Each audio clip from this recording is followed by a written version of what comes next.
मुझे ना मैंने सबके ऊपर ना टॉपिक के ऊपर डिस्कस किया है, कृष्ण जी के ऊपर किया है, हनुमान जी के ऊपर डेडिकेटेड पॉडकास्ट किया है, शिव जी के ऊपर जानना है। मैं नहीं जानता हूँ। हाँ, मुझे जानना उनके बारे में पूरा डीप। देखिए, शून्य भी शिव है, अंत से लेके आदि से लेके अंत तक शिव ही शिव है। शिव आपको यहाँ पे भी मिलेंगे, शिव आपको कैलाश में भी मिलेंगे, और जितने भी शिव भक्त हैं मुझे सुन पा रहे हैं वो सब फील करते हैं कि उनकी स्पिरिचुअल ग्रोथ बहुत ज़्यादा होती है एज कम्पेयर टू अदर जो हमारे डिटीज़ हैं। उनसे ज़्यादा मैं शिव में विश्वास इसलिए करती हूँ क्योंकि शिव के अंदर निस्वार्थ है, निस्वार्थ प्रेम है शिव के पास।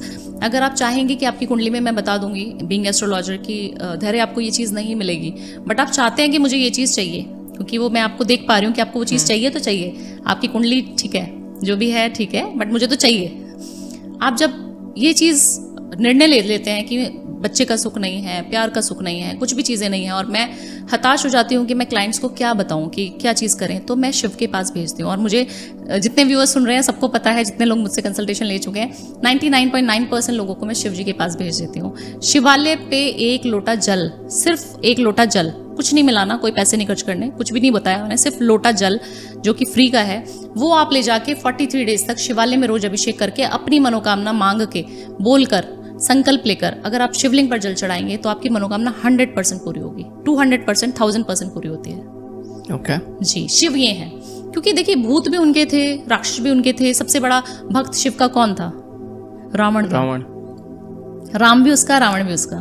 तो शिव को जो है एक्सप्लेन नहीं कर सकते, आप बयान नहीं कर सकते शिव है क्या। शिव आपको ये नहीं देखेंगे कि ये तामसिक है। सबसे ज्यादा अघोरी किसकी तपस्या करते हैं? शिव की तपस्या करते हैं। काल भैरव शिव के रूप हैं, है ना।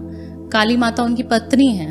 तो गले में जो है नाग धारण करे हुए हैं, अपने बच्चों को इतना प्यार करते हैं, अपनी पत्नी के प्रति उनका समर्पण इतना ज़्यादा है, अपने परिवार को इतना आगे रखते हैं और हमेशा ध्यान में बैठे रहते हैं। मेडिटेशन हमने उन्हीं से सीखा। मेडिटेशन सिखाएंगे आपको, जब गुस्सा आएगा तो तांडव भी करके दिखा देंगे आपको। इतने प्यारे हैं कि एक लोटा जल से आप उनको प्रसन्न करके कुछ भी मांग सकते हैं। जो मैनिफेस्ट कर रहे हो वो मांग लो, उनसे मिल जाएगा। किसी और भगवान के पास जाने की जरूरत नहीं है। सिर्फ शिव को आप ये बोलो मुझे ये चाहिए तो चाहिए, आप देखो कैसे देना है, आपके ऊपर है अब ये, तो वो देंगे आपको। 100% नहीं, 200% देंगे। और ऐसे ऐसे लोगों को मैंने कंसल्ट किया है, धैर्य, जो कि बच्चा नहीं हो पा रहा, IVF करा चुके हैं 3-4 बार, और काफ़ी सारे इमोशनल, पैसा ठीक है, पैसा आता जाता रहता है हम लोगों के पास, बट एक ऐसा सुख जो शायद वो वंचित ना रह जाए। ये उम्र होती है, कुछ पीरियड्स होते हैं लड़की के 10 साल 5 साल, जिसमें वो कंसीव कर सकती है, क्योंकि शादी आजकल लेट हो रही है। तो मैंने सिर्फ शिवालय को साफ करने की रेमेडी बताई है। शिवालय जाएं, शिवलिंग के पास, आसपास जितने फूल पड़े हैं, पत्ती पड़ी हैं, उनको साफ कर दीजिए। एक लोटा जल डाल दीजिए, पानी की बाल्टी से उसको साफ करना शुरू कर दीजिए। सच्चे भाव से करना है और सोच के करना है कि 100% मेरे को बेबी होगा। आप छोटी सी रेमेडी, इसमें मैंने आपको कुछ ले जाने के लिए नहीं बोला कि आप सोना चढ़ा दीजिए मंदिर में, दान दक्षिणा कुछ नहीं बताया ना। सिर्फ इतना करने से बेबी हो गया लोगों को। तो शिव वो हैं। कुछ भी चीज चाहिए, मेटलिस्टिक लाइफ चाहिए, स्पिरिचुअल ग्रोथ चाहिए, आपको शिव दे देंगे। और शिव, जब आपको शिव से प्यार होगा ना, तो आप आध्यात्मिक दुनिया में ज्यादा ग्रोथ करेंगे as compared to materialistic life. जी, गॉट इट। शिव जी को ना बचपन से फॉलो करता था। मतलब जब भी पूजा होती थी, मुझे इनका सांप चाहिए, मम्मी को बोलता था डमरू चाहिए, हाँ ये चाहिए वो चाहिए, उनकी तरह मुझे सांप ला के दो। मैं उनको मानता बहुत हूँ, लेकिन अगर उनको आपको पाना है एक तरीके से देखा जाए, तो क्या क्या करना चाहिए उसके लिए? देखिए, उसके लिए ना आपको मेडिटेशन बहुत करना चाहिए और ज्योतिर्लिंग जरूर जाना चाहिए, क्योंकि वहाँ की जो एनर्जीज, जो वाइब्स है ना, आपको काफ़ी सारे लोगों को, आपने अभी मैं केदारनाथ, कल अभी बात ही कर रहे थे पीछे, तो मैं कल ही केदारनाथ से आई हूँ, तो वहाँ की जो एनर्जीज हैं, जो वहाँ की वाइब्स है ना, आपको फील करा देती हैं कि आप पैसा कितना भी कमा लीजिए, बट आपको आना तो अंत में यहीं पर है। भस्म तो सभी को हो जाना है ना। तो आपकी जब शिव को पाना है तो आप सब कुछ समर्पण कर दीजिए। जो चीज़ हो रही है वो बहुत गो विद द फ्लो, है ना। हैप्पी चाइल्ड बन जाइए कि बहुत बढ़िया हो रहा है जो हो रहा है लाइफ में। हमारी आदत क्या होती है कि हमें आज BMW चाहिए थी तो वो मिल गई, तो हमें फरारी चाहिए। हमें आज यहाँ पर घर चाहिए था तो आज यहाँ पे मिल गया, तो हमें अभी दुबई में फ्लैट चाहिए, राइट। तो हमारी डिमांड्स कभी पूरी नहीं होंगी। मेटलिस्टिक लाइफ है, हम लोग सभी लोग उसी के ट्रैप में फंसे हुए हैं। बट अगर आपको शिव को पाना है तो अध्यात्म की दुनिया को इतना लेवल बढ़ा दो अपना। मेटलिस्टिक लाइफ रखो बट अध्यात्म को बहुत बढ़ा दो। जब आप अध्यात्म को बढ़ा दोगे, जब आप घूमना बहुत शुरू कर दोगे, जब आप ट्रैवलिंग करोगे, जब आप लोगों से मिलोगे, आप बहुत कुछ सीख जाओगे। ये जो पढ़ाई लिखाई हम करते हैं ना पेन पेपर लेके, हमारे जो बचपन से सिखाया, वो कुछ भी नहीं है। जो ज्ञान आपको लोगों से मिलके, आप इतने सारे पॉडकास्ट करते हैं, आपकी देखिए ग्रोथ कितनी ज़्यादा हो गई होगी जब आप लोगों के साथ बात करते हैं, जब आप उनको समझते हैं, उनके ज्ञान को। क्योंकि हर बच्चा भी आपको कुछ ना कुछ सिखा के जाएगा। बच्चा आपको ये सिखा के जाएगा कि टेंशन क्यों लेनी है। स्कूल की छुट्टी हो गई, बारिश हो गई, बड़ा मजा आता था हम लोग को। याद है आपको वो दिन जब बारिश की वजह से हम छुट्टियां मार लेते थे? तो वो कितना अच्छा मोमेंट है कि बच्चा कितना अच्छा फील कर पा रहा है। और बच्चों में एक जो चाइल्ड फैक्टर है हमारा बड़े होते होते वो कहीं ना कहीं गायब हो गया है। तो शिव को पाना है तो सबसे पहले स्पिरिचुअल हो जाओ। मंदिर बिना लोटा, एक लोटा जल चढ़ाए मंदिर में अगर नहीं जा सकते तो एक लोटा घर में ही शिवालय अगर है, छोटा सा शिवलिंग, तो उसी पर अगर जल चढ़ाकर आप खाना खाना शुरू कर देंगे, उसके बाद खाना खाना है। आप सोचिए कि मेरे को सबसे पहले जल चढ़ाना ही चढ़ाना है भोलेनाथ को। आप देखिए आपकी 1 साल में ग्रोथ कितनी तेज हो जाएगी। 1 साल देना पड़ेगा पर वो दे दो बस। एक 8वें चिरंजीवी मिले थे। बिल्कुल। मैंने किसी पॉडकास्ट में देखा था, अक्षत गुप्ता ने शायद बताया था जी। तो आप जानती हो उनके बारे में थोड़ा बहुत? मैं यही जानती हूँ कि वो बहुत ज़्यादा चिरंजीवी हैं जो एग्जिस्ट करते हैं अभी भी, और वो लोग ऐसी ऐसी जगहों पे हैं जो शायद हम लोगों को कभी दिखेंगे भी नहीं। इस पे थोड़ा सा डिस्कस कर सकते हैं इस पॉइंट पे? बिल्कुल बिल्कुल। ये बहुत डीप अच्छा चीज़ें हैं और रोंगटे खड़े हो जाते हैं ये चीज़ सोच के कि ऐसे लोग जो हज़ारों साल से जिंदा है। और उन्होंने शायद ये भी बताया था कि मैंने सब देखा है, रामायण देखा है, महाभारत देखा है, सारी चीज़ें मैंने सारे युग उन्होंने जिए हैं। हाँ, थोड़ा सा बताएंगे आप उसके बारे में? देखिए उनके बारे में उनकी उम्र का किसी को नहीं पता, वो लोग हैं कौन उनका नहीं पता। और कहा जाता है कि उन्होंने सारे युगों को देखा है। महाभारत देखी है उन्होंने, कृष्ण भगवान को देखा, उन्होंने राम के युग को देखा है, उन्होंने शिव जी को देखा है। तो उनकी उम्र का आप क्या अंदाज़ा लगा पाएंगे? वो ऐसी जगह पर रहते हैं, पहाड़ों पर, कैलाश पर्वत पर रहते हैं, तो वहाँ पर अगर आप फील कर पाएंगे कितनी ठंड है, खाने को कुछ नहीं है, कपड़े उनके तन पर नहीं हैं, और ये सारी चीज़ें लोगों ने फील करी है। कैलाश पे जितने लोगों ने कैलाश की यात्रा करी है ऊपर से, तो वो फील करते हैं कि उनके नाखून बहुत ज़्यादा लंबे हो गए हैं, उनको उनकी दाढ़ी बहुत ज़्यादा आ गई है, उनकी उम्र, उनकी झुर्रियाँ पड़ने शुरू, उनकी उम्र जो है ढल जाती है, ऐसा बोला जाता है। आप कभी गूगल करके देखिएगा, जितने भी लोग कैलाश पे गए हैं यात्रा पे, उन लोगों ने ये चीज़ फील करी है। उनके एक्सपीरियंसेस ऐसे हैं कि वो शेयर करते हैं, और 90% लोग यही बोलते हैं कि हमारी उम्र, हमें लगता है कि बहुत जल्दी जल्दी ग्रोथ हुई है। तो ऐसा होता क्यों है? क्योंकि हमारी जो धरती है ना, हमें सिर्फ ये दिखाई देती है कि हम धरती पे रहते हैं, इसकी बाहर की भी दुनिया है बहुत। तो वहाँ पर वो साधुज वहाँ पर रहते हैं। कैलाश में ऐसा लगता है बहुत रहस्य छुपे हुए हैं, बहुत सारे। और वहाँ पर तभी ऐसा है कि वहाँ पर आप जा नहीं सकते। जिस दिन हम वहाँ चले जाएंगे तो हमें शायद बहुत सारी अलग दुनिया के लोग मिले हैं वहाँ पर, जो काफ़ी लाखों सालों से जिंदा हैं और उन्हें सारे योग देखे हैं, और वो शायद हमें सुन भी पा रहे हैं अभी, वो सारी चीज़ें फील कर रहे हैं। तो बहुत पावरफुल चीज़। आप गए हो कभी कैलाश में? नहीं, मैं नहीं गई, मैं जाऊंगी। मन है आपका जाने? बिल्कुल बिल्कुल। मुझे भी ऐसे लोगों से मिलके। और आप केदारनाथ अगर गए हैं, केदारनाथ जितने भी लोग गए हैं वो देखेंगे कि वहाँ पे भी नागा साधुज रहते हैं। वो लोग क्या करते हैं कि वो धुनी रमाए रहते हैं, और उन्होंने तन पे कोई कपड़ा नहीं पहना होता, इतनी ठंडी में, मतलब -डिग्री हो रहा था, और वहाँ पर वो लोग सिर्फ और सिर्फ अपना जो यज्ञ करते रहते हैं हवन कुंड में, और सिर्फ वहाँ पे बैठे हुए आराम से रिलैक्स होके, सिर्फ रुद्राक्ष धारण करके। उनकी आप पावर्स देखिए उनके अंदर कितनी होती है। कहते हैं उनका अगर आप आशीर्वाद सिर्फ ले लेंगे, उनसे एक रुद्राक्ष अगर आप ले लेंगे, एक सिक्का उनसे ले लेंगे, तो आपकी जिंदगी बदल जाएगी। और उन्होंने मुझे, मैं इतनी ब्लेस्ड हूँ, इतनी बाबा की भक्त हूँ, शायद बाबा मुझे अपने दिल के हमेशा करीब रखते हैं, और मुझे एक रुद्राक्ष इस बार मिला।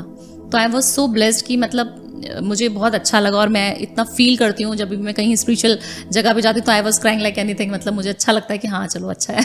एक तरीके से देखा जाए कि जब भी हम भगवान के सामने बैठते हैं, वो चीज़ हमें अनुभव होता है, वो पहली स्टेज होती है कि हमारी आंखों से आंसू आ जाता है। बिल्कुल। और ये हर एक को नहीं होता। काफ़ी सारे लोग आप देखते हैं कि वहाँ रील्स बनाने गए हैं, वहाँ पे वीडियोस बनाने, आप वो भी सब कीजिए, वो हम लोग भी करते हैं क्योंकि हम इस प्रोफेशन में, हम राहु की दुनिया में जी रहे हैं, वो करना ज़रूरी है हमारे लिए। बट कहीं ना कहीं आप स्पिरिचुअल 5 मिनट ही सही, आप ध्यान में तो बैठो, बाहर बैठो 5 मिनट, आपको इतना अच्छा लगेगा। और जो केदारनाथ के जो पीछे वाला एक पर्वत है ना, चमकता रहता है वो चोटी, वहाँ पर बाबा का वास है। वहाँ आपको फील करोगे तो आंख बंद करके आपको बाबा वहाँ नजर आएंगे। इतनी पावरफुल जगह है केदारनाथ। जो आपने नागा साधु वाली बात बताई ना जी, यूट्यूब पे वीडियो है अभी भी, और एक वीडियो बहुत इंटरनेट पे वायरल है जिसमें एक बाबा सिर्फ एक गुफा में बैठे हुए हैं और उनके ऊपर पूरे जाले लगे हुए हैं, मकड़ी लगी हुई है और सांप घूम रहे हैं। बाप रे। जी, तो आपको कोई अंत नहीं है, देखिए मेडिटेशन का कोई सीमा नहीं है उसकी। अगर आप कर रहे हैं 5 मिनट ध्यान में बैठ के, हमें बड़ा अच्छा फील हो रहा है, तो उनको क्या फील होता होगा? उनको ना भूख लगती ना प्यास लगती। और जितने भी स्पिरिचुअल गुरु हैं वो बहुत कम खाना खाते हैं, क्योंकि वो जितना भी एनवायरनमेंट में जितनी हवा पानी है ना, उसी से भूख हमारी मिट जाती है। अभी तो हम बहुत छोटे हैं, बहुत ज़्यादा कम ज्ञानी हैं, बट जितना अध्यात्म को आप समझते जाएंगे, जितनी डीप नॉलेज आप और सच्चे दिल से कर रहे हैं, दिखावे के लिए तो सभी लोग टीवी पे हम लोग कर ही रहे हैं ना, बट आप कितने कनेक्टेड हैं deep inside your heart is matters a lot, right. कि आप कितने कनेक्टेड हैं शिव से या आप किसी भी भगवान से कनेक्टेड हैं, बट आप कितना डीप उनको फील कर पाते हैं। आपको कोई चीज़ चाहिए और आप बोलो, एज अ पेरेंट बोलती हूँ मैं उनको कि बाबा आप देखो आपको करना है ये काम मेरा, और विद इन अ सेकेंड मेरा काम हो जाता है। मैंने ना बहुत सारे लोगों से बात करी है एंड वो ये बोलते हैं कि इंसान की बॉडी को, मतलब इवन जो साइंटिस्ट है उसको ज़्यादा खाने की ज़रूरत नहीं है। नहीं है। और ये चीज़ें प्रूव हो चुकी है, क्योंकि जो नागा साधु हैं जो मेडिटेशन कर रहे हैं सालों से, है ना, वो अभी भी जिंदा है। तो इसका मतलब जैसे मैंने इसको एग्जाम्पल लिया कछुए से। कछुआ कम खाता है और हमेशा सोता रहता है, और मतलब काफ़ी टाइम तक, सालों तक वो जिंदा रहता है, राइट। 300 साल उनकी एज होती है। अगर ऐसा ह्यूमन देखा जाए जी, अगर हम बहुत कम खाना खाएं, बहुत ही कम खाना खाएं, शायद हम हफ्ते भर तक भी चीज़ें निकाल सकते हैं। बिल्कुल। यहाँ पे मुझे ऐसा लगता है कि ये बहुत सारे लोगों को इसलिए नहीं पता क्योंकि ज्ञान की कमी है, कि अब यहाँ पे क्या सिखाया गया है अब आज की डेट में कि आपको ज़्यादा खाना है, ज़्यादा खाओगे तो बॉडी बनेगी, मसल बिल्ड होगी, ये सारी चीज़ें होंगी। बट ये चीज़ मैंने अपने साथ खुद भी फील किया है। जब मैं ज़्यादा खाना खाता हूँ I feel lazy, very lazy, bloating वगैरह एंड एवरीथिंग। जब मैंने कम खाना स्टार्ट किया, पहले मैं 3 टाइम खाता था, मैंने 2 टाइम खाना स्टार्ट कर दिया, और फिर वो 14 आवर्स की फास्टिंग रहती है। आई फील सो लाइट, और जो दिमाग भी तेज चलता है, ज़्यादा तेज चलता है। और जैसे तेज क्या मैं कहूँ कि दिमाग चल रहा है लेकिन वो सही डिसीजन लेता है, बहुत सोच समझ के एकदम एक डिसीजन। अगर सामने वाला 10 बात बोल रहा है, सिर्फ आप एक बात बोलोगे, यू एग्जिट द रूम, तो मन तो बहुत शांत हो जाता है। खाने के बारे में आप कुछ बताना चाहेंगे कि क्या खाना चाहिए, कब खाना चाहिए? तमस, रजस, ये सारी चीज़ें हैं, क्योंकि तामसिक जितना भोजन हम करते हैं, नमक मसाले मिर्च, उतने ही आपके अंदर एंगर इशू आते हैं, बहुत सारी चीज़ें होती हैं, बहुत सारी होती है। थोड़ा बताएंगे। देखिए जब हम खाना खाते हैं ना तो वो हमारी पर्सनालिटी के अंदर आ जाता है। आप जैसे बोल रहे हैं, अगर हम मांस मच्छी खाना शुरू कर देंगे तो वो हमारी बॉडी में कहीं ना कहीं झलकेगा, हमारे एटीट्यूड में झलकेगा, हमारी पर्सनैलिटी उसी तरीके की हो जाएगी। क्योंकि आप सोचिए जब आप किसी ऐसे जीव को खा रहे हैं जिसको जब हम मारा जा रहा होगा, जब उसको काटा जा रहा होगा, तो उसके अंदर की फीलिंग्स क्या थी, उसकी एनर्जीज कैसी थी। इट इज़ सब कुछ एनर्जी है, पैसा एनर्जी, सब कुछ एनर्जीज है।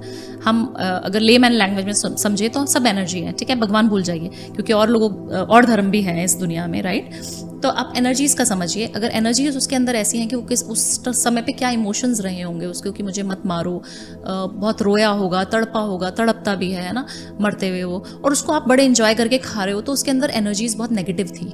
अब आप किसी ऐसी चीज़ को ग्रैब कर रहे हो, खा रहे हो, ग्रहण कर रहे हो, जो चीज़ बहुत ज़्यादा नेगेटिव एनवायरनमेंट से होके आपके पेट के अंदर चली गई है, और वो फिर कैसे अपने इफेक्ट्स दिखाना शुरू करेगी। आप एक ऐसे पानी को चार्ज करके, मैं एक थेरेपी बताती हूँ अपने व्यूअर्स को, कि आप जब पानी पीजिए, डिप्रेशन में जितनी भी लेडीज़ रहती हैं, और बाहर फॉरेन के क्लाइंट्स मेरे जितने रहते हैं ना, वो बहुत डिप्रेशन में है धैर्य। क्यों? क्योंकि वो एक आइसोलेटेड जगह पे रहते हैं। इंडियंस ठीक है मिलते हैं, बट वहाँ पर इतना कनेक्ट नहीं है लोगों का लोगों से। जैसे हम लोग अभी दिल्ली में रह रहे हैं तो हम लोग तो आसपास सबसे बात करते हैं, है ना, सोशल होते हैं। वहाँ के लोगों को फेस्टिवल भी मनाना है तो घर के अंदर मना रहे हैं। तो फीमेल्स जितनी भी हैं, वर्किंग फीमेल्स हैं, बहुत ज़्यादा डिप्रेशन में है। मेल्स जितने हैं वहाँ पे डिप्रेशन में हैं।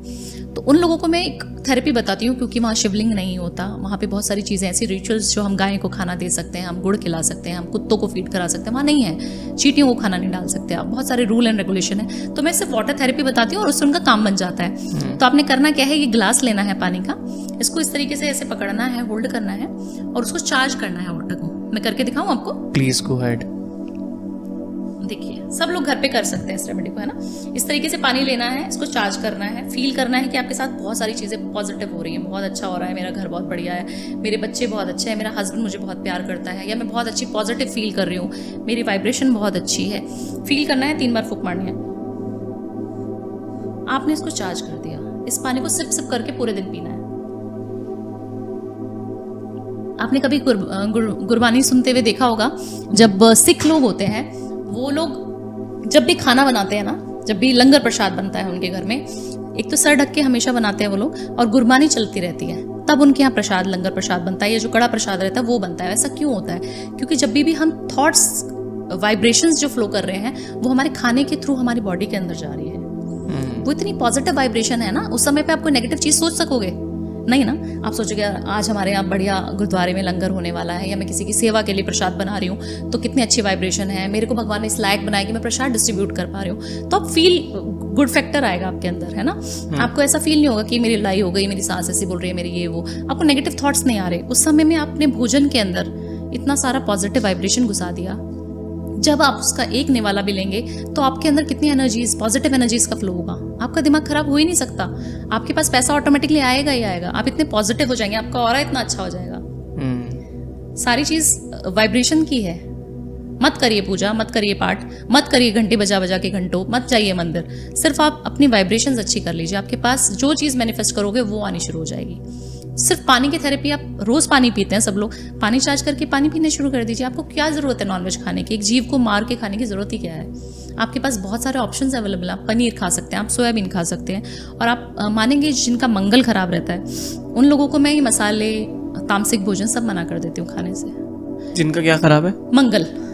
ओके। हाँ मंगल हमारे कर्जे का। आजकल देखिए सबके पास लोन है, गाड़ियों का लोन है हमारे पास, फ्लैट्स का लोन है, हमने ऑफिस लिया उसका लोन है। किसके पास लोन्स नहीं है? हमने एक बिजनेस डाला, दूसरा बिजनेस डालना है, उसके लिए आपको लोन लेना पड़ेगा। तो लोन्स तो है ही ना सबके पास। मंगल की वजह से लोन्स हैं सबके पास। पहले के जमाने में आपने कभी सुना था कि हमारे पास कर्जा है? जिनके पास कर्जा होता था उन लोगों को बहुत गरीब समझा जाता है। आजकल हम लोग क्रेडिट कार्ड से पेमेंट कर रहे हैं। क्रेडिट कार्ड क्या है? लोन है। हम कोई चीज़ क्रेडिट से ले रहे हैं, राइट? हम लोन ले रहे हैं बैंक से और हम बड़े खुश हैं कि हमारे पास 10 क्रेडिट कार्ड है। आप क्रेडिट कार्ड से चीज़ करके अपना मंगल खराब कर रहे हैं। आप जब भी लीजिए पैसे पूरे पे करके लीजिए कोई भी चीज़। अगर नहीं कर सकते तो उस लोन को जल्दी उतारने की कोशिश कीजिए। अपने ऊपर जितना कर्जा रखेंगे अपना मंगल उतना खराब करेंगे। जितना आप नॉनवेज खाएंगे, तामसिक रहेंगे, उतना आप अपना मंगल खराब करेंगे। आपको भूमि सुख मिलेगा ही नहीं।